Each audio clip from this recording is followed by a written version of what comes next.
1000 वर्ष का समय एक कवच में लगता है, तो 999 कवच काटे, लगाते रहो गणित। कोई 9 लाख कह रहे हैं, कोई 9,000 कह रहे हैं, कोई 99,000 कह रहे हैं। कितना समय लगा? 9,99,000। 9,99,000 वर्ष तक नर नारायण भगवान ने मिलकर के सहस्त्र कवच के 999 कवच काट दिए, एक कवच रह गया। जैसे एक कवच बचा, दौड़ करके सूर्य नारायण भगवान के पास गया, बोले भगवान आपने ही मुझे सहस्त्र कवच दिए थे, नर नारायण ने मिलके 999 काट दिए, मेरी रक्षा करो, एक कवच बचा है बस। सूर्य नारायण ने उसको अपनी सन्निधि प्रदान कर दी। फिर कालांतर में द्वापर में कुंती को एक संत ने मंत्र दिया था कि इस मंत्र का उच्चारण करके जिस देवता को बुलाओगे वो आ जाएगा। और कुंती ने जब उस मंत्र का उच्चारण किया तो सूर्य नारायण प्रकट हो गए। कुंती बोली मैंने तो ऐसे ही बुलाया आपको, मुझे कुछ चाहिए नहीं आपसे, मैं तो देखना चाह रही थी मंत्र में शक्ति है कि नहीं। सूर्य नारायण बोले देवी आए हैं तो कुछ देके जाएंगे। क्या देके जाएंगे?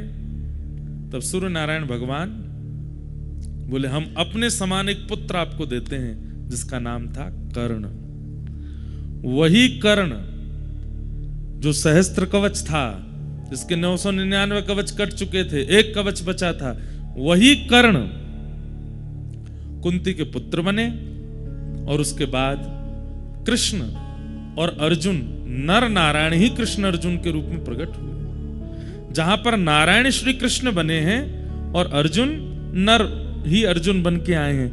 इन्होंने फिर कर्ण के साथ में युद्ध किया, लेकिन अब वही है कि कवच 1000 वर्ष से पहले तो कटेगा नहीं, और युद्ध करना है, महाभारत का युद्ध होना है, तो क्या करें?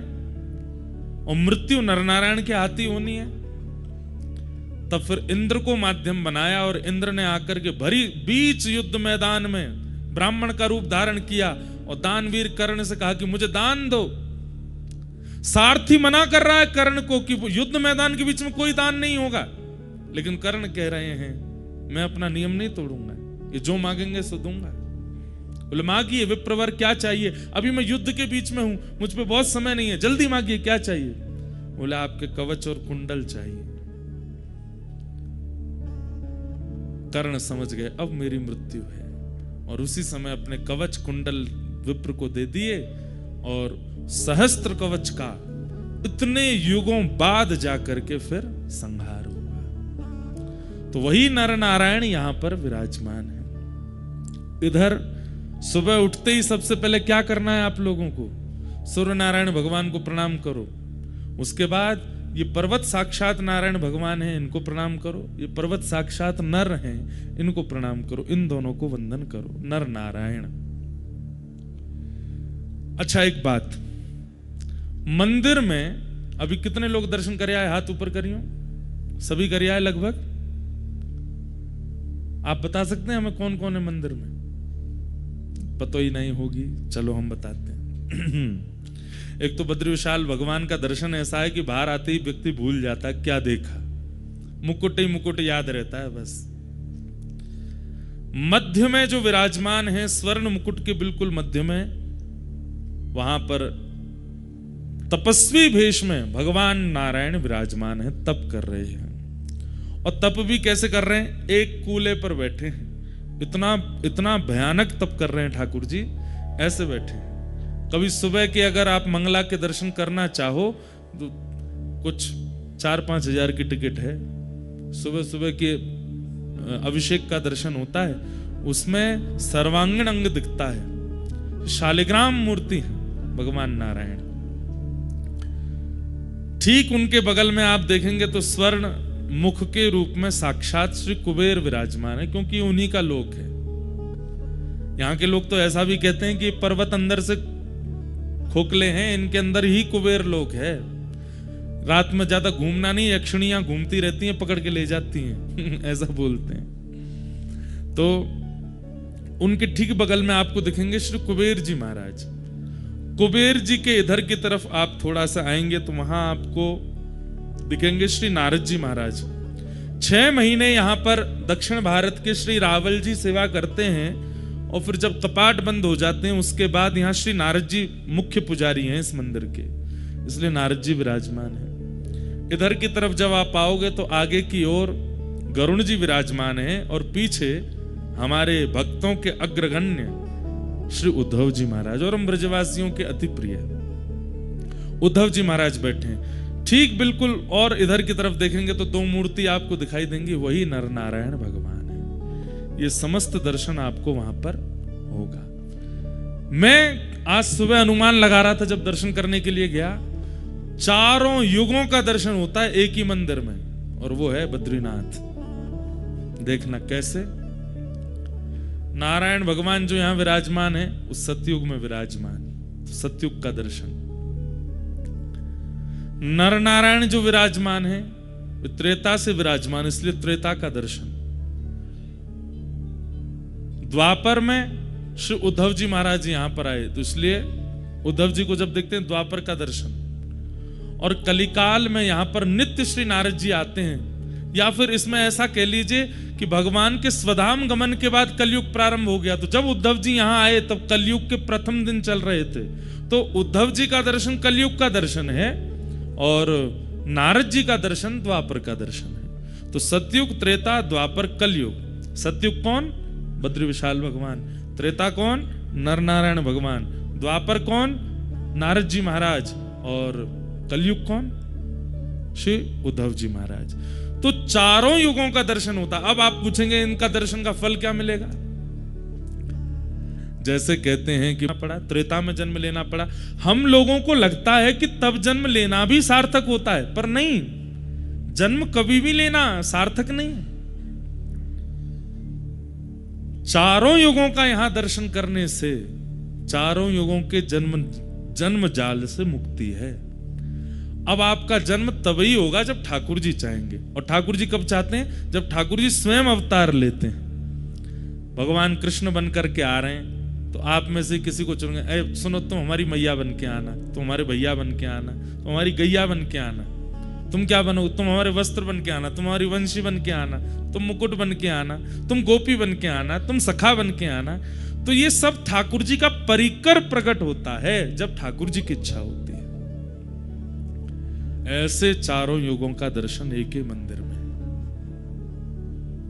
नीचे तप्त कुंड है और उनके नीचे अलकनंदा जी हैं। यहां पर गंगा जी के इतने रूप क्यों हैं? अलकनंदा जी, रुद्रप्रयाग में जब आप दर्शन करोगे तो वहां मंदाकिनी जी, देवप्रयाग में दर्शन करोगे तो भगीरथी जी। ये अलग अलग रूप क्यों हैं? क्योंकि शिव की जटाओं से गंगा जी प्रकट हो रही हैं, और हिमालय की पूरी श्रृंखला शिव जटा मानी जाती है। तो जब गंगा जी प्रवाहित हुई तो आप सब भी स्नान के लिए जल डालते हैं, तो यहां से इधर से सब जगह से आता है। तो शिव जटाओं में से जब गंगा जी प्रवाहित हुई तो एक यहां से गई हैं, वो श्री अलकनंदा जी बन गई हैं। एक दूसरी तरफ से पहुंची हैं तो वो मंदाकिनी जी बन गई हैं। और फिर वहां वहां जो जो क्रियाएं लीला हुई उनके हिसाब से इनका नाम पड़ता चला गया। जानू ऋषि पी गए थे, कान से प्रकट किया इसलिए जानवी पड़ गया। भगीरथ जी लेकर के आए इसलिए भागीरथी पड़ गया। लेकिन देव प्रयाग के बाद ऋषिकेश आते आते वो केवल एक रह जाती हैं, गंगा। ऐसी मां गंगा है। तो ये सब यहाँ के दर्शन के भाव हैं, और समय समय पर हम आप सबको और क्रियाएं बताते रहेंगे। लेकिन एक रहस्य बता रहे हैं। अच्छा, कल से एक काम और कीजिएगा, जो लोग नियमित रूप से 6 दिन सुनने वाले हैं, कथा 6 ही दिन की है, यहाँ पर 15 तक कथा है। भागवत जी का पाठ सप्ताह चल रहा है, लेकिन कथा यहाँ 15 को विश्राम हो जाएगी और उसके बाद हम सब लोग प्रस्थान करेंगे। इन 6 दिनों में आप लोग प्रयास कीजिए, ये अवसर बार बार नहीं मिलेगा और हर जगह नहीं मिलेगा। आप हमसे अगर 7 दिन बाद बोलेंगे महाराज जी यही वाली कथा हमको कहीं और भी सुननी है, तो संभव नहीं है। ये बद्रीनाथ में ही प्रकट होगी। अपनी एक डायरी बना लीजिए। होना तो आज सुबह से ही चाहिए था कि आप पे हो, पर कोई बात नहीं, आज खरीद लीजिएगा। एक पेन लीजिएगा और नित्य कई ऐसे अनसुने प्रसंग और अनसुने भाव आप सुनेंगे, उनको लिखते जाइएगा, उनको लिखते जाइएगा। अब यहां प्रसंग हमने क्या रखा है? उद्धव कृष्ण संवाद, श्री उद्धव जी और ठाकुर जी का सुंदर प्रसंग। और इस प्रसंग में भिक्षुक गीत आएगा, ऐल गीत आएगा, भगवान 2 गीत सुनाएंगे। गोपियों के गोपी गीत भागवत जी में 7 गीत हैं। रुद्र गीत पहला, वेणु गीत, गोपी गीत, युगल गीत, भ्रमर गीत, भिक्षुक गीत और ऐल गीत। ये 7 गीत हैं भागवत में। इनमें से 2 गीत ऐसे हैं जो स्वयं भगवान ने गाए हैं, और वो दोनों गीत इन 6 दिनों की कथा में आएंगे। कौन कौन से? भिक्षुक गीत और ऐल गीत। इसलिए आप ये सोच लीजिए, एक प्रकार से मैं कह दूं तो इसमें कोई अतिशयोक्ति नहीं है। श्रीमद् भगवत गीता का भी अपग्रेडेड वर्जन है उद्धव कृष्ण संवाद। भगवत गीता क्या है? कृष्ण अर्जुन संवाद। और अभी जो आप सुनने वाले हैं, इसको कई लोग उद्धव गीता भी कहते हैं। श्रीमद् भागवत का 11 स्कंद, 11वां स्कंद। तो ये जो लोग गीता पढ़ते हैं और जो लोग गीता समझ चुके हैं, अब क्या करें? अब उद्धव कृष्ण संवाद सुनो। जो वहां नहीं कहा ठाकुर जी ने, वो यहां कहा है। और मैं कई जगह आपको उद्धव के प्रश्न और ठाकुर जी के उत्तरों में बताऊंगा कि अर्जुन भी यही प्रश्न करता है, पर वहां ठाकुर जी क्या उत्तर देते हैं और यहां ठाकुर जी क्या उत्तर दे रहे हैं। इसलिए इस विषय को इतना ध्यान से सुनिएगा। मेरा तो अभी सोच के अभी मुझे भूमिका बनानी पड़ेगी, नहीं तो मेरा तो मन है कि प्रथम प्रश्न पर जाऊं और सीधा प्रारंभ करूं, पर मुझे पूरी भूमिका आपको सुनानी है।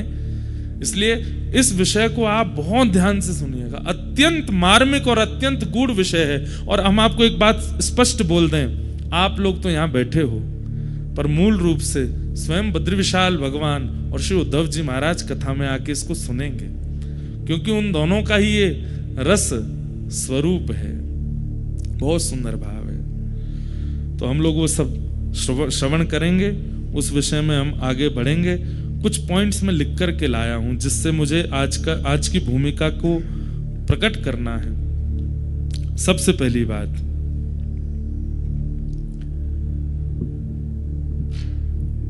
उद्धव जी महाराज वृंदावन गए।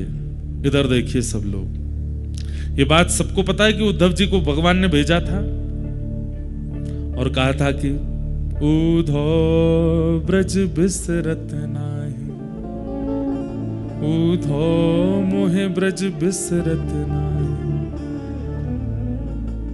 एक प्रकार से अगर मैं कह दूं, यहां पर महाभागवत उद्धव जी का परिचय होगा इस कथा में आपको। भगवान तृतीय स्कंद भागवत में कहते हैं कि ऊपर से नीचे तक, दाएं से बाएं तक, चारों दिशाओं से उद्धव मुझसे रत्ती भर भी कम नहीं है। भगवान के 3 परम सखा हैं, सुदामा जी, अर्जुन और उद्धव। और इन तीनों में सबसे ज्यादा प्रिय ठाकुर जी को यदि कोई है तो वो उद्धव है। पर इन उद्धव जी का स्वरूप इतना गौड़ हो चुका है, ज्यादा लोग पहचानते नहीं। मेरा मन है कि इस कथा में मैं उद्धव जी को प्रकट कर दूं कि उद्धव जी हैं कौन। हमारे ब्रज वाले जानते हैं कि उद्धव जी कौन है, क्योंकि ब्रजवासियों के शिष्य हैं उद्धव, राधा रानी के शिष्य हैं उद्धव। सबसे पहला प्रश्न जो मेरे चित्त में आया, भगवान ने यदुवंशियों को शापित कराने के बाद जब अपनी लीला पूरी करने का मन बनाया, तो उद्धव को बचा लिया। इधर देखिएगा, उद्धव को बचा लिया। कथा में 2-3 बार ये सुना चुका हूं पहले, पर नहीं सुनी हो तो सुन लो। जब यदुवंशियों को शाप लगा तो यदुवंशी सारे गए भगवान के पास और भगवान से जाकर के बोले कि हमारे कुल को शाप लगा है नाथ, अब हम क्या करें। तो भगवान ने समस्त यदुवंशियों को उपदेश देते हुए कहा, सोमनाथ जाओ। अच्छा, ये भी एक कड़ी है। हमारे पाठक परिवार ने 12 ज्योतिर्लिंग में कथा कराने का संकल्प लिया था। और जिसकी पहली कथा सोमनाथ में हुई। उसके बाद गत वर्ष रामेश्वरम में हुई दिसंबर में। इस बार मन था कहां करें, केदारनाथ में तो व्यवस्थाएं इतनी व्यवस्थित हो नहीं पाती, तो केदारनाथ जी के भाव से बद्रीनाथ में हो रही है। कालांतर में कभी व्यवस्था बन जाएगी तो केदारनाथ भी करेंगे, पर हमारी अगले साल एक कथा है केदारनाथ में। एक वैष्णव है, वो सब व्यवस्था कर रहे हैं वहां पे। तो आज का जो प्रसंग है ये भी सोमनाथ से शुरू हुआ है, इसलिए सोमनाथ भगवान हमारी हर कथा में प्रथम कथा से ही वो विराजमान है, ये बात आप याद रखिएगा। उनकी उपस्थिति से ही कथाएं हो रही हैं सारी। तो भगवान ने कहा कि सोमनाथ जाइए और सोमनाथ में जाकर के यज्ञ कीजिए। और यज्ञ भी नहीं, भगवान ने वहां पर एक उपदेश देते हुए एक बहुत सुंदर बात कही कि लिखने वाली बात है ये। ठाकुर जी कहते हैं, जब कभी भी जीवन में बहुत संकट आ जाए तो व्यक्ति को क्या करना चाहिए। जब कभी भी जीवन में अति संकट आ जाए उस परिस्थिति में व्यक्ति को क्या करना चाहिए। तो वहां श्लोक है, भगवान कहते हैं व्यक्ति को जितना हो सके दान करना चाहिए। सावधानी से सुनिएगा। हमारे शरीर में कोई रोग बना है और अगर उस व्यक्ति को या तो वमन नहीं होता या फिर किसी भी रूप में अंदर से मल निकले ना, तो व्यक्ति की मृत्यु की पूरी संभावना बन जाती है। व्यक्ति के अगर मलमूत्र और भीतर की वस्तु बाहर निकलने के रास्ते बंद हो जाए तो कितनी भी दवाई दे दी जाए, डॉक्टर यही प्रयास करेगा कैसे भी करके इनका मल स्वच्छ होना चाहिए, नहीं तो ये मर जाएंगे। ठीक वैसे ही भगवान यहां पर उपदेश देते हैं यदुवंशियों को, और यदुवंशियों से कहते हैं देखो जीवन में अति संकट जब आती है तब क्या करना चाहिए। बोले जितना संग्रहित धन है उसको व्यय करना प्रारंभ करो, दान करो, पुण्य करो, यज्ञ करो, अनुष्ठान करो। व्यक्ति दान पुण्य यज्ञ अनुष्ठान कब करता है? जब सब कुछ व्यवस्थित है, कोई दिक्कत नहीं है, सब बढ़िया चल रहा है, एक नंबर चल रहा है बिजनेस, तब करें, कथा करा लो, यज्ञ कर लो, अनुष्ठान कर लो, ठीक है, तब भी करो। लेकिन यहां भगवान की वाणी है कि संकट जब जीवन में आवे तब प्रयास करो, जेब में जितना रखा उस समय और लगा कि बहुत बड़ा संकट आ गया, क्या करें? दान कर दो। अभी जेब में डालो, कितने हैं निकाल दो, कहीं से लाओ, कुछ दान पुण्य, इतना भी नहीं कि सब खत्म ही कर दो, पर कुछ दान करो। ठाकुर जी कहते हैं दान करते ही आप अनुभव करेंगे कि कुछ कुछ प्रतिशत जो आपका कष्ट है वो घटने लगेगा। क्यों? संग्रहित धन ही कष्ट का कारण बना है, और उसको जैसे ही आप दान करोगे ठीक हो जाता है। तो भगवान ने यदुवंशियों से कहा कि आप सब लोग सोमनाथ चलो और सोमनाथ में जाकर के हम लोग यज्ञ करेंगे, दान करेंगे, और वहां सोमेश्वर महादेव से प्रार्थना करेंगे जिस प्रकार आपने चंद्रमा के शाप का हरण किया, यदुवंशियों के शाप का भी हरण करो। यदुवंशी सब खुश हो गए, वाह वाह वाह वाह वाह, चलो चलो चलो तैयारी करो।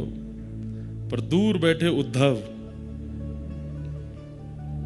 भगवान की ओर देख रहे थे, और भगवान की ओर देखते हुए कह रहे थे, बोले नाथ आप ये सब क्या कर रहे हैं, मैं सब समझ रहा हूं। क्यों? अरे द्वारिका में कितनी यदुवंशी हैं पता है? भगवान का कुल कितना बड़ा है? कहते हैं कि द्वारिका जब विराजमान थी उस समय द्वारिका के बच्चों को पढ़ाने के लिए,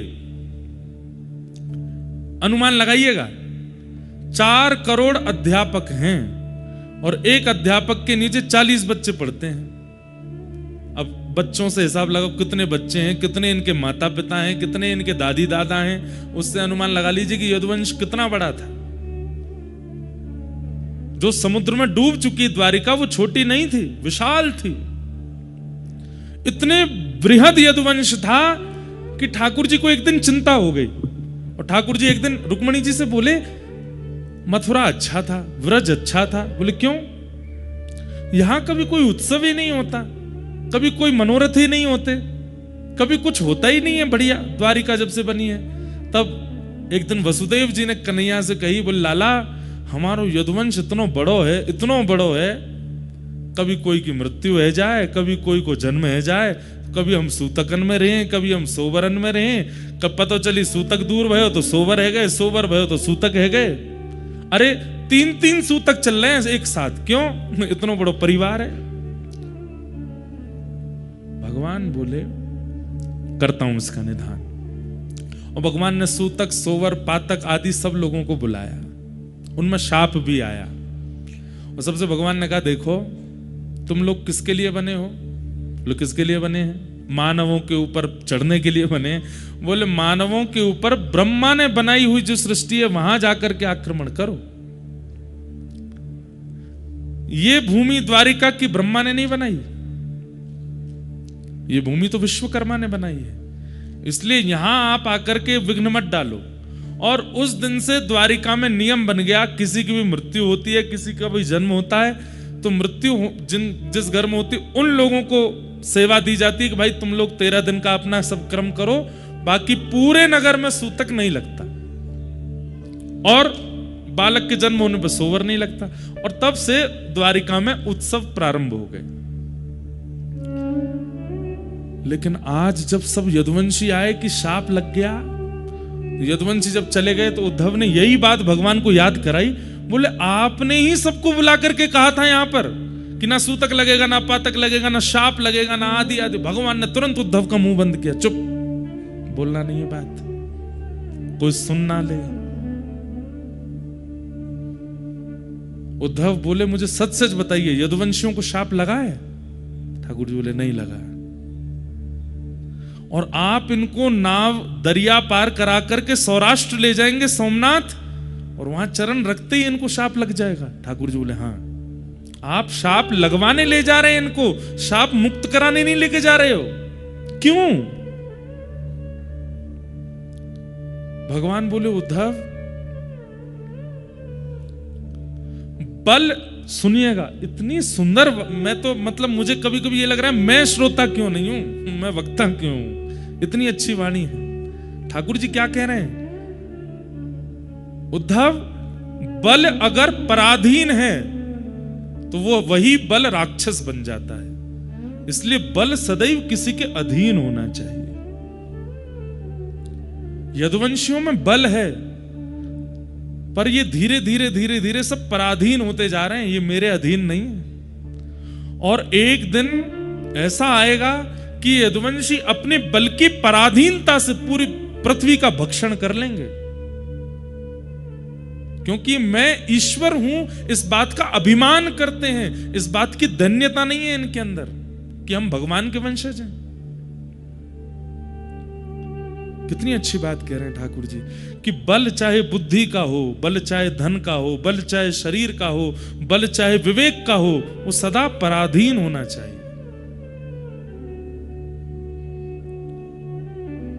दूसरे के अधीन होना चाहिए।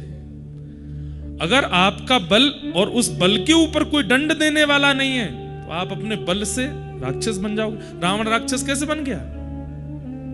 बल को नियंत्रित करने वाला ऊपर कोई है नहीं। हिरण्यकश्यप राक्षस कैसे बन गया? कंस राक्षस कैसे बन गया? क्योंकि उस बल को अंकुश लगाने वाला कोई नहीं है ऊपर। और मानव भी, हम आप सब भी राक्षस क्यों बन जाते हैं? जब हम अपने बल का, हमको कोई अंकुश नहीं होता, उस बल के ऊपर कोई पराधीनता नहीं होती।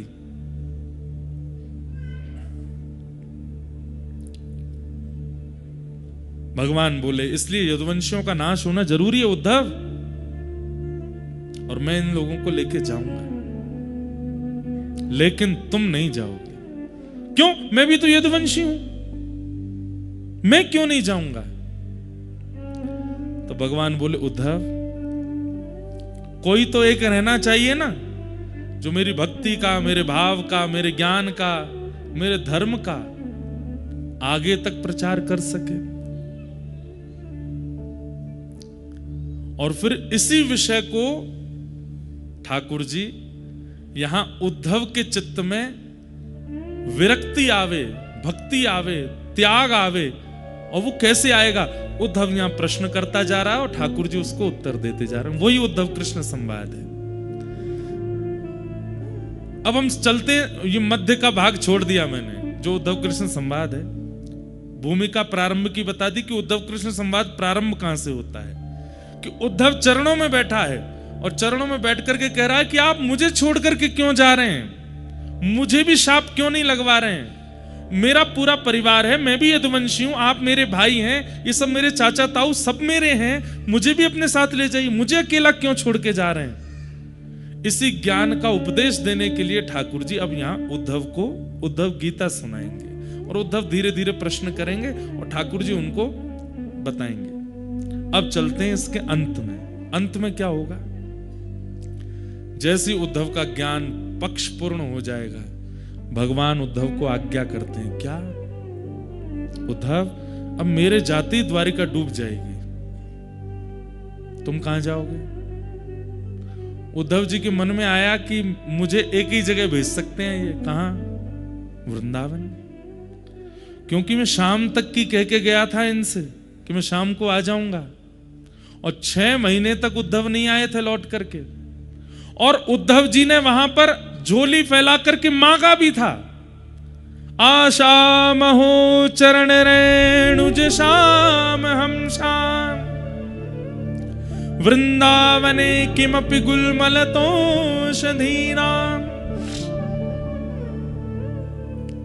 उद्धव जी के मन में आ चुका है कि ये मुझे व्रज जाने को कहेंगे,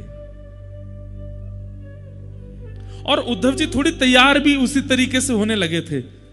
भगवान बोले, उद्धव बोले कि ठाकुर जी द्वारिका डूब जाएगी आपकी जाति। बोले जी तो मुझे कहां जाना है? भगवान बोले बता रहा हूं। बोले मुझे पता है कहां जाना है। बोले कहां जाओगे? बोले व्रज।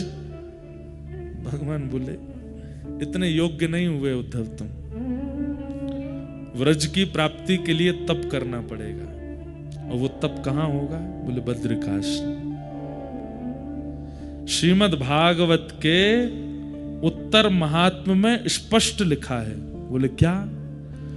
व्रज की प्राप्ति, वृंदावन की प्राप्ति, चाहे वृक्ष के रूप में हो, चाहे मानव के रूप में हो, चाहे कोई कीड़ा के रूप में हो, चाहे किसी भी रूप में हो, व्रज में जन्म तब तक नहीं मिलेगा जब तक बद्रीनाथ में तप नहीं किया गया होगा। बद्रीनाथ की तपस्या ही वृंदावन में जन्म देती है।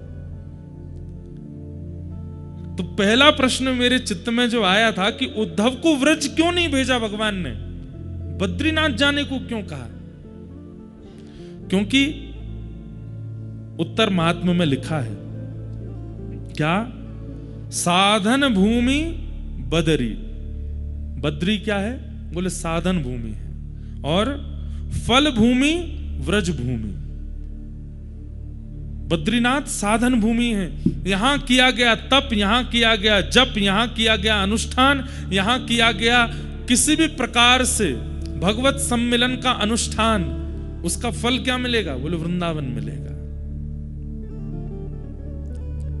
कुछ दिन का प्रवास किया है, कुछ दिन नाम जप किया है, कुछ दिन रह करके कुछ किया है, 1-2 दिन रुके हैं, तो उसके फल के रूप में हो सकता है कि अगली बार जन्म कहीं भी हो, पर बीच बीच में ब्रज आना जाना लगा रहेगा। बीच बीच में ब्रज की प्राप्ति, यह भी पूर्व जन्म के बद्रीनाथ के तपस्या का फल है। बद्रीनाथ में रह करके कोई अनुष्ठान किया है, 7 दिन का, 13 दिन का, 15 दिन का, 20 दिन का, 1 महीने का, तो उसका फल क्या मिलेगा? जन्म कहीं भी होगा, आधे से ज्यादा समय कहीं और व्यतीत करने के बाद फिर एक ब्रजवास की इच्छा आ जाएगी और एक आयु आने पर आप ब्रज आ जाओगे। पर सब त्याग करके अपनी अंतिम श्वास तक किसी ने बद्रीनाथ में रह करके तप किया होगा। यहां अंतिम श्वास लेने का मतलब है जन्म वृंदावन में ही होगा। यहां जो भी प्राण त्यागेगा, निश्चित है कि उसका जन्म कहीं ना कहीं व्रजमंडल में ही होगा। उद्धव ने झोली फैला करके मांगा है कि मुझे व्रज की प्राप्ति हो, तब भगवान आज जाते जाते कहते हैं उद्धव तुम बद्रीनाथ जाओ। उद्धव घबरा गए, बोले आपने व्रज जाने को नहीं कहा।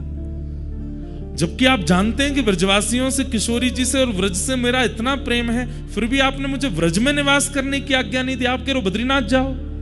तो भगवान प्रसन्न होकर के बोले, व्रज ऐसे ही नहीं मिलेगा उद्धव, उसके लिए तुम्हें बद्रीनाथ में तप करना पड़ेगा, इसलिए तुम बद्रीनाथ जाओ। सोचिए,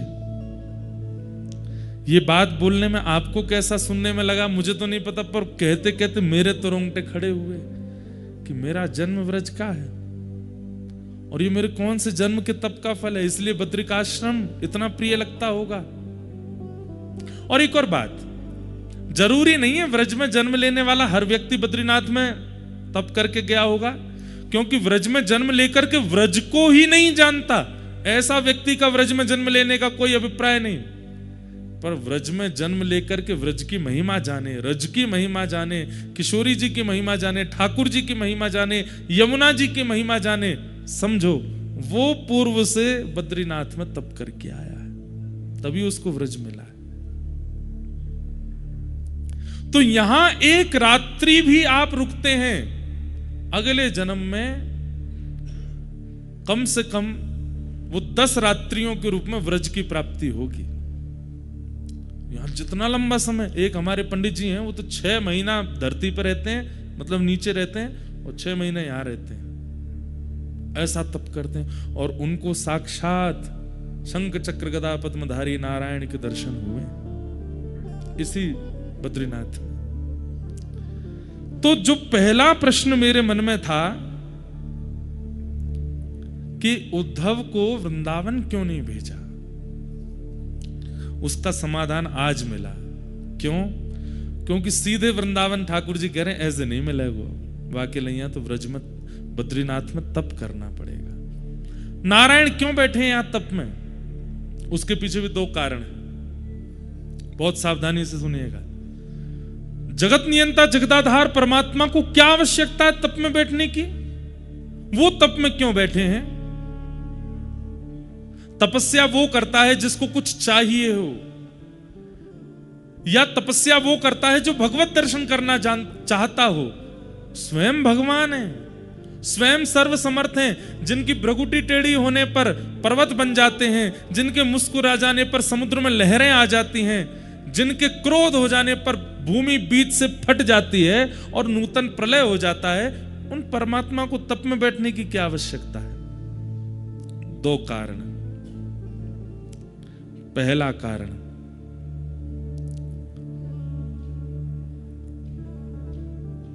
कर्म की पत्नी का नाम है तपस्या। क्या? कर्म की पत्नी का नाम क्या है? तपस्या। और कर्म और तपस्या के घर जन्म लेता है फल। कौन जन्म लेता है? फल। आपके और मेरे जीवन में ये तीनों नहीं है, केवल 2 हैं। कौन? कर्म और फल। तपस्या कहां है? और बिना तपस्या के फल का जन्म होगा नहीं। चाहे आप सतयुग में देख लीजिए, चाहे आप त्रेता में देख लीजिए, चाहे आप द्वापर में देख लीजिए, चाहे वो सामान्य मानव हो, ऋषि हो, राक्षस हो, सबको तप करना पड़ता है। हम क्यों नहीं करते? क्योंकि हम सबके नाम से तपस्या बद्रीनाथ भगवान कर रहे हैं। हमें केवल कर्म कर, कर्मण्येवाधिकारस्ते मा फलेषु कदाचन, भगवान गीता में कहते हैं तुम केवल कर्म करो, फल देने की क्षमता मेरी है, फल मैं दूंगा। क्यों? क्योंकि कर्म की पत्नी तपस्या भगवान के पास है। प्राचीन काल में, अन्य युगों में बिना तपस्या किए कर्म का फल नहीं मिलता था, लेकिन कलिकाल में व्यक्ति कर्म करता और उसको फल की प्राप्ति हो जाती है। कैसे? क्योंकि बद्री विशाल भगवान यहां तप कर रहे हैं प्रत्येक मानव के लिए, चाहे वो भारत का है, चाहे वो विदेश का है, पृथ्वी पर जन्मा है तो जन्म लेते ही उसके नाम का संकल्प लेकर के बद्री विशाल भगवान बैठते हैं, तू बस कर्म किए जा, फल की चिंता मत कर, फल मैं दूंगा। क्यों? तपस्या से फल का जन्म होता है और वो तुम्हें भेजता रहूंगा। इसलिए मैं प्रार्थना करके कहता हूं, हर जीवात्मा को प्रयास करे कि वो हर साल बद्रीनाथ जरूर आवे और बद्री विशाल भगवान से प्रार्थना करके कहे, नाथ कर्म मैं करता हूं, तपस्या आप करते हैं, फल मुझे मिलता है। आज तक मुझे जो भी मिला और भविष्य में जो भी मिलेगा सब आपकी कृपा है। सब देने के लिए मुझे धन्यवाद। तो धन्यवाद ज्ञापन करने के लिए एक बार जरूर बद्रीनाथ आना चाहिए। तो पहला कारण, भगवान बद्री विशाल यहां तप क्यों कर रहे हैं? ताकि हमें फल मिल सके। इसलिए जब बद्री विशाल भगवान का दर्शन करो तो दो विधियां हैं। पहली विधि, अपना गोत्र बोल करके प्रणाम कीजिए। आपका नाम गोत्र क्या है? इंद्रेश उपाध्याय भारद्वाज गोत्र उत्पन्नो हम कह करके प्रणाम करो। और यदि आपकी दीक्षा किसी परंपरा में हो चुकी है तो अपने अष्टाचार्यों का, अष्टाचार्य नहीं तो 4 आचार्यों का, 4 नहीं तो कम से कम अपने पूर्व के 2 आचार्यों का। और यदि आचार्यों के नाम ही याद नहीं है तो लक्ष्मीनाथ समारंभाम नाथयामुन मध्यमाम अस्मदाचार्य पर्यंताम वंदे गुरु परंपराम। अपने गुरु का नाम लेकर के प्रणाम करो। तो क्या होता है, ठाकुर जी तप में बैठे हैं, जैसे ही आप जाकर के कहते हैं कि इंद्रेश उपाध्याय भारद्वाज गोत्र उत्पन्न करता हूं, आपको प्रणाम करता हूं, श्री कृष्णचंद्र गुरुदेव की ओर से आपको प्रणाम करता हूं, श्री गरुड़ ध्वजाचार्य गुरुदेव की ओर से आपको प्रणाम करता हूं, श्री रामानुजाचार्य गुरुदेव की ओर से आपको प्रणाम करता हूं, श्री नाथ मुनि स्वामी जी की ओर से आपको प्रणाम करता हूं, यामुनाचार्य जी की ओर से आपको प्रणाम करता हूं, सटकोप स्वामी जी की ओर से आपको प्रणाम करता हूं। तो तप में बैठे हुए भगवान जैसे आचार्यों का नाम और आपका नाम गोत्र जैसे ही सुनते हैं, एक क्षण के लिए बद्री विशाल भगवान के नेत्र खुल जाते हैं। क्यों? क्योंकि आपका गोत्र वो जानते हैं। क्यों? आपके लिए तप कर रहे हैं। जैसे ही आप अपना नाम गोत्र बोलते हैं वे तुरंत नेत्र खोलते हैं, फिर बंद कर, मतलब एक क्षण के लिए कृपा दृष्टि कर देते हैं। तो बद्री विशाल भगवान तप में क्यों बैठे हैं? ताकि हमको हमारे कर्म का फल मिल सके। दूसरा, व्रज में ठाकुर जी का प्रादुर्भाव होता है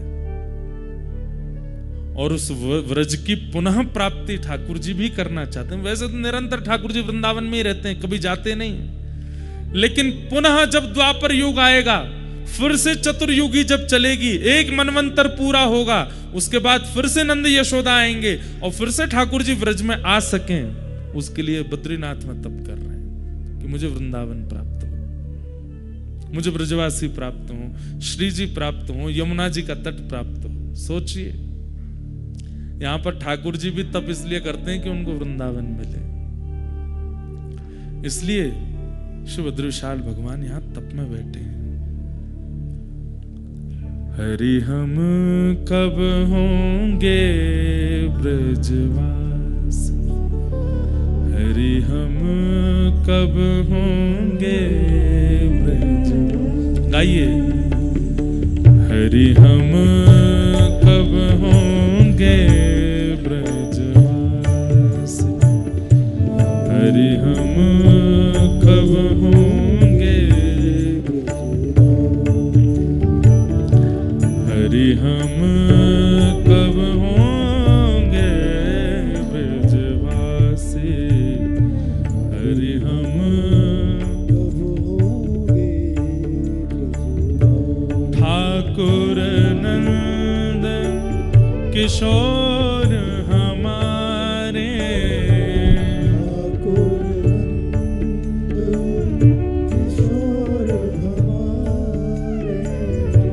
ठाकुर नंद किशोर हमारे, ठाकुर नंद किशोर हमारे, और ठकुरानी राधा से, ओ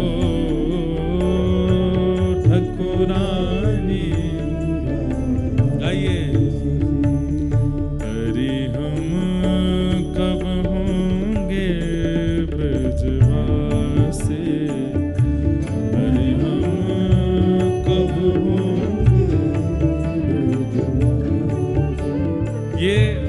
पद तो नित्य बद्री विशाल भगवान के सामने गाने वाला है।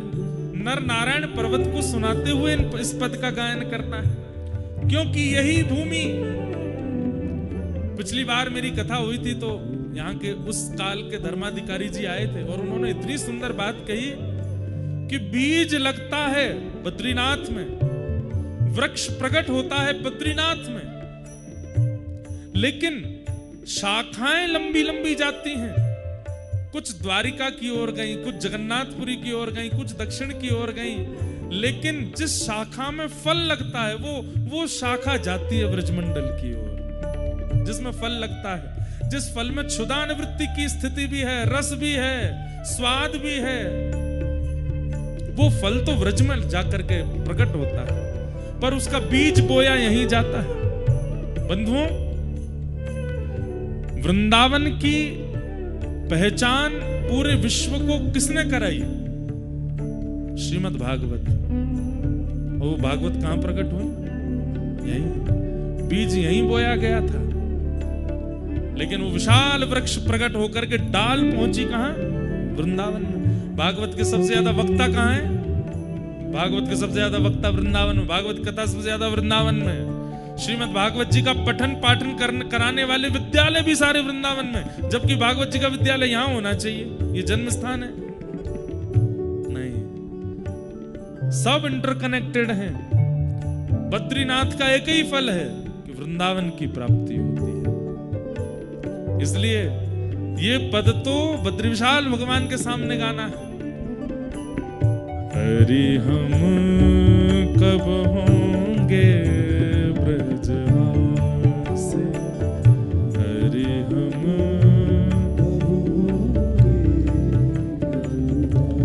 कब मिले हैं वह सखी सहेली, कब मिले हैं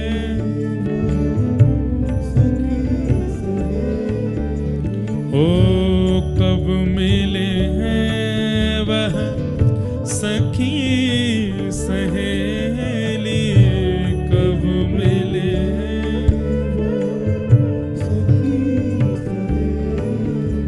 ओ हरिवंशी हरिदास, हरि हम कब होंगे ब्रजवासी,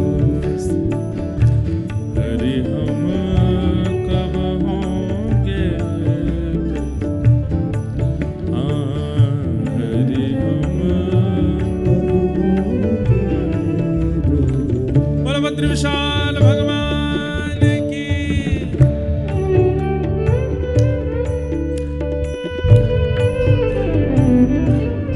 ताली बजाओ, गर्मी लगेगी थोड़ी।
के पीछे पूरा ब्रह्मांड भागता है, जिस संपत्ति के पीछे पूरा ब्रह्मांड भागता है, वो वैभव और संपत्ति भी वृंदावन की लालसा करते हैं कि अरे भैया करोड़पति बन गए, अब हमको जाके कहां व्यय करोगे, वृंदावन में करो।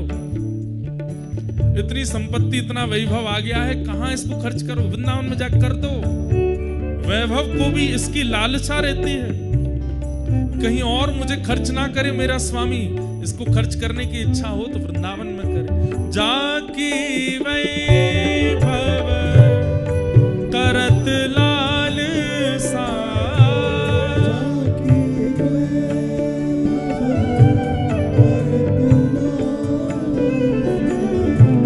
करमीत कमलासी, करमीत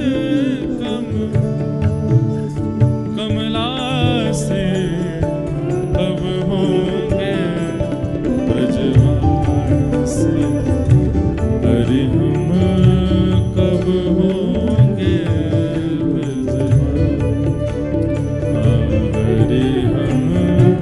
कब होंगे ब्रजवासी, हरि हम कब होंगे।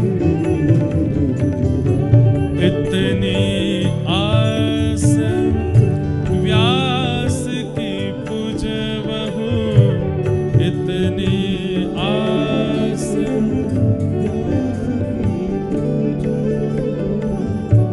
इतनी व्यास की पूजबहु, इतनी आस, श्री वृंदा विपिन विलासे, श्री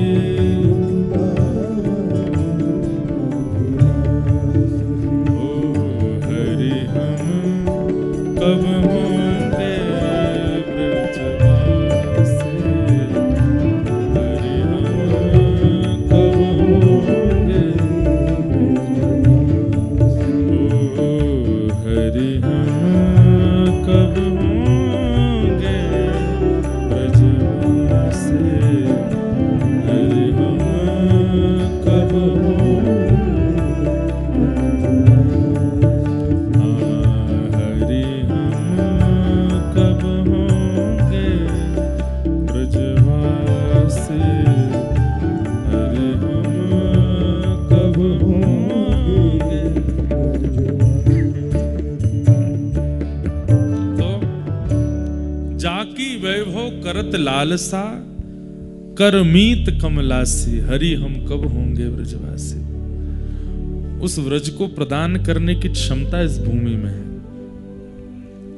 और केवल इसी भूमि में है। बाकी तो श्री जी की कृपा की अभिलाषा, श्री जी कृपा करें तो व्रज मिलेगो, व्रजवासी कृपा करें तो व्रज मिलेगो, लेकिन हम तो सब कर लेंगे जिससे भी मिले। और उसमें प्रथम यही है कि वृंदावन की प्राप्ति के लिए यहां तप करो। इन 6 दिनों में जितना हो सके तप की भावना से रहिएगा। यहां पे तप की भावना मतलब ज्यादा शारीरिक सुख समृद्धियों का विचार मत कीजिएगा, और वो तो है भी। यहां पर व्यक्ति कितनी भी सुख समृद्धि लिया फिर भी थोड़ा तो तप उससे हो ही जाएगा, कुछ नहीं तो नहाने तो जाएगा, तभी तप हो जाएगा। सोने के लिए व्यक्ति जैसे लेटता है कम से कम 20 मिनट तो उसको बिस्तर ही गर्म करने में लगते हैं, और इतने में ही जो पानी पिया था वो तैयार हो जाता है। 20 मिनट बाद होते अरे यार अब चलो, फिर गए, फिर लौट के आए, फिर 30 मिनट लगे, और वॉशरूम होके लौट के आते फिर तो जो कुकड़ी चलती है महाराज। तो क्योंकि ये तपस्या की भूमि है। तपस्या का मतलब क्या है? जहां शरीर की सारी सुख समृद्धियों का व्यक्ति, देखिए बंबई दिल्ली आदि में त्याग करना पड़ेगा, यहां अपने आप हो जाएगा। जो 4 रोटी नीचे खाते हैं उनकी 2 ही खवेगी यहां पे, यहां अपने आप ही 2 रोटी का ही मन होगा। जो पानी तो बहुत ही कम पीने को होता है। आज जिनकी करवा चौथ है माताएं, यहाँ तो सहज ही हो रहा होगा करवा चौथ पानी की प्यास ही नहीं लगती। क्यों? अब जल इतना खर्चे ही नहीं होता है, पसीना ही नहीं आते, थकता ही नहीं व्यक्ति। लेकिन फिर भी दिक्कत तो हो ही रही होगी कई माताओं को, क्योंकि मौसम बहुत ठंडा है, सांस लेने में चलने फिरने में दिक्कत तो होती है। पर फिर भी ये तपस्या की भूमि है, यहां सुख का विचार नहीं करना है। एक बात हम कहें, करिएगा अगर मन हो तो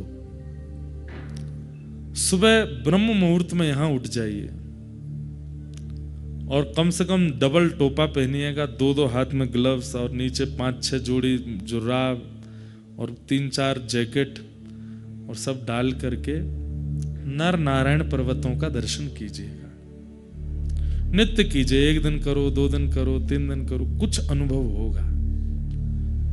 सप्त ऋषि भ्रमण करते रहते हैं यहां पर,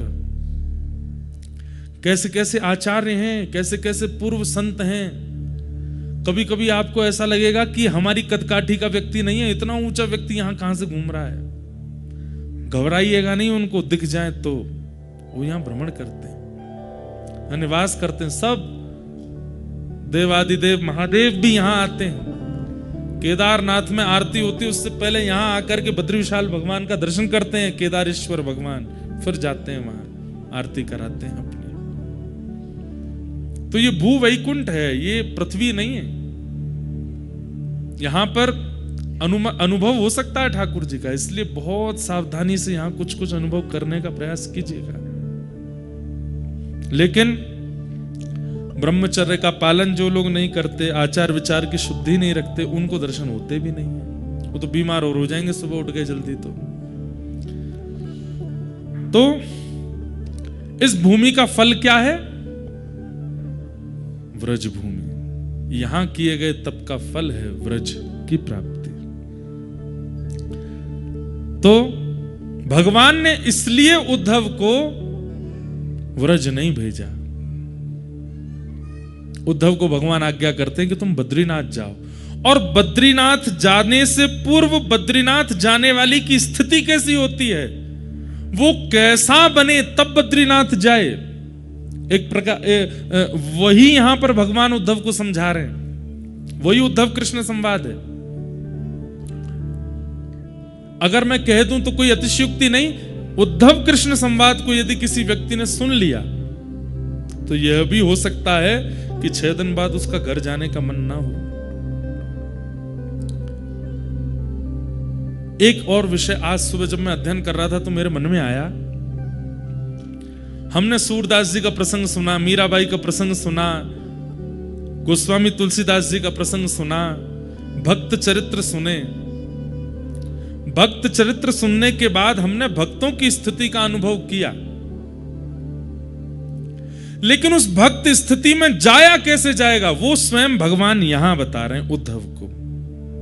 सूरदास कैसे बनोगे, मीराबाई कैसे बनोगे, कृष्णदास कैसे बनोगे, कुम्मनदास कैसे बनोगे, जिन जिन भक्तों का, नरसिंह मेहता कैसे बनोगे, गोस्वामी तुलसीदास कैसे बन सकते हो। उस स्थिति को सुना तो तुमने बहुत है, उस स्थिति का तुमने दर्शन और अनुभव तो बहुत कर लिया, पर उस स्थिति में आने के लिए आवश्यकताएं क्या क्या हैं वो यहां ठाकुर जी बताएंगे। वो उद्धव कृष्ण संवाद है। तो भगवान ने उद्धव को व्रज नहीं भेजा, बद्रीनाथ भेजा।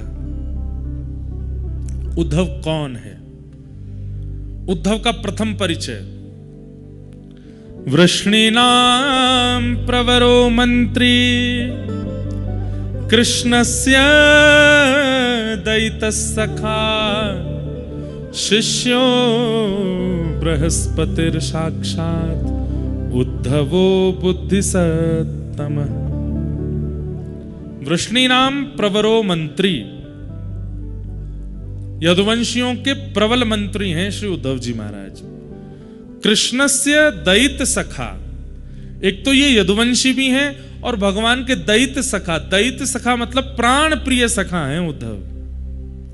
शिष्यो बृहस्पतिर साक्षात, बृहस्पति के शिष्य हैं। साक्षात विद्या, चलती फिरती विद्या बृहस्पति, उनके ये शिष्य हैं। उद्धवो बुद्धि सत्तम, बुद्धि में इतने प्रवीण हैं कि भगवान द्वारिका लीला में, जैसे एक चीज सुनिएगा, आप सब लोग हमारी कथा सुनने आते हैं, हम कथा सुना के जब जाएंगे तो अपनी माता जी को फोन करते हैं, उनसे पूछते कथा सुनी? हाँ सुनी। कैसी रही आज की कथा? ठीक रहा? कुछ हमने अटपटा तो नहीं बोला? कुछ गलत तो नहीं निकल गया? हम अपनी माँ से ही पूछते हैं और किसी से नहीं पूछते। ऐसे ही द्वारिकाधीश श्री कृष्ण जब अपनी स्वधर्मा सभा में बैठते हैं तो ब्रह्मा जी खड़े हैं, महादेव खड़े हैं, इंद्र खड़े हैं, बड़े बड़े राजनेता खड़े हैं, और भगवान वहां उपदेश देते हैं। और उपदेश देने के बाद जैसे ही अपने सिंहासन से उतर के पीछे जाते हैं, उद्धव को बुलाते हैं, उद्धव इधर आओ, सब ठीक था? कुछ हमने गड़बड़ी तो नहीं करी? हमारे वचनों में कोई गड़बड़ी, शब्द आदि सब ठीक थे ना? तब उद्धव ठाकुर जी को गलती बताता, आज आपने सभा में क्या गलती की, आपने कौन से शब्द का प्रयोग किया, क्या करना चाहिए था, क्या नहीं करना चाहिए था, ये सब उद्धव बताता है। तो भगवान इंप्लीमेंट करते हैं, उद्धव की बात मानते हैं। उद्धव अगर कह दे कि कल आपको ये बात नहीं बोलनी है तो ठाकुर जी नहीं बोलेंगे, और उद्धव अगर कह दे कि ऐसा कहना है, ठाकुर जी का मन ना हो तो भी ठाकुर जी बोलेंगे। इतना प्रिय है उद्धव ठाकुर जी को। ऐसे श्री उद्धव। परंतु ये तो उद्धव जी के प्रभाव का वर्णन था। अब उद्धव जी के स्वभाव का वर्णन सुनो। उद्धव जी कौन है? महाभागवत। कौन है? महाभागवत। महाभागवत मतलब एक तो होते हैं भागवत और एक होते हैं महाभागवत। बहुत साधारण सी परिभाषा बताऊं, भागवत कौन? भक्तों को ही भागवत कहा जाता है। और महाभागवत मतलब महाभक्त। तो भक्त में और महाभक्त में अंतर क्या है? बोले जो भक्त ठाकुर जी का स्मरण करते हैं वो भक्त हैं, और जिनका स्मरण ठाकुर जी करते हैं वो महाभक्त है, महाभागवत। उद्धव जी कौन है? महाभागवत। उद्धव जी महाभागवत है। उद्धव को याद भगवान करते हैं। उद्धव सुबह उठते ही स्नान ध्यान जैसे ही कर लेता है, उद्धव पूजा में नहीं बैठता, द्वार खटखटा रहा है, खोलो। उद्धव कहता रुक जाओ, केश काट रहा हूं। अरे जल्दी खोलो। उद्धव केश आदि काट करके अपने वस्त्र आदि पहन के जैसे द्वार खोलता है, भगवान कहते हैं हम आ गए, चलो प्रणाम करो। उद्धव प्रणाम करता है। आपने इतना श्रम क्यों किया? अरे हमको याद आ रही थी, जब से नहा धो के उठे तब से सोच रहे थे अब जाएं उद्धव के पास, अब जाएं उद्धव के पास। नहा लिया होगा, तैयार हो लिया होगा, अब तो बैठ गया होगा आसन पर, अब जब करेगा तो मैं आ गया। चलो उद्धव। सोचिए, कोई शालिग्राम जी की पूजा करता है, कोई नारायण जी की मूर्ति की पूजा करता है, कोई कलशों का स्थापन करके पूजन करता है, कोई अक्षत में देव को विराजमान करता है, पर एकमात्र उद्धव हैं जिनके पास स्वयं ठाकुर जी जाते हैं और जाके कहते हैं चलो अब हमारा ध्यान करो। ध्यान हो गया, अब थोड़ी देर जप करो, लाओ चलो चरण धो लो हमारे। स्नान तो हमने कर लिया, पंचामृत स्नान हमारा नहीं, चरणों का कर लो। चलो अब चरणों में चंदन लगा दो। भगवान स्वयं बोलते हैं उद्धव को, उद्धव चरणों में चंदन लगा दो, लाओ माला पहना दो, माला पहना देते हैं। अब चलो आशीर्वाद ले लो, आशीर्वाद ले लो, आरती करो हमारी, चलो आरती कर लो, भोग लगाओ, नैवेद्य रखो।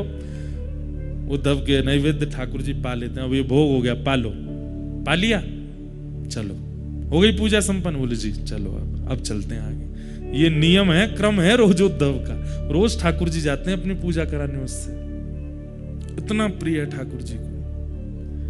ऐसा कौन सा लक्षण है, ऐसा कौन सा गुण है उद्धव में जो कि वो ठाकुर जी को इतना प्रिय है? उन्हीं लक्षणों का वर्णन यहां पर उद्धव जी के पहचान में नवयोगेश्वर संवाद में राजा निमि को बताते हुए योगेश्वरों ने बताया। महाभागवत के लक्षण क्या है? अगर ये आ सकें तो इनको लाने का प्रयास कीजिएगा। महाभागवत का प्रथम लक्षण, सर्वभूतेषु यः पश्येत् भगवद् भावमात्मनः भूतानि भगवत्यात्मन् एष भागवतोत्तमः। भले ही प्रकट रूप में प्रस्तुत नहीं करता, लेकिन उसका हृदय ऐसा ही है। कैसा? सर्वभूतेषु यह पश्येत भगवद भावमात्मना। आंखों के आगे दिखने वाली हर वस्तु में यह विश्वास करता है इसमें भगवान है। ध्यान से सुनिएगा, इधर देखिए सब लोग। आंखों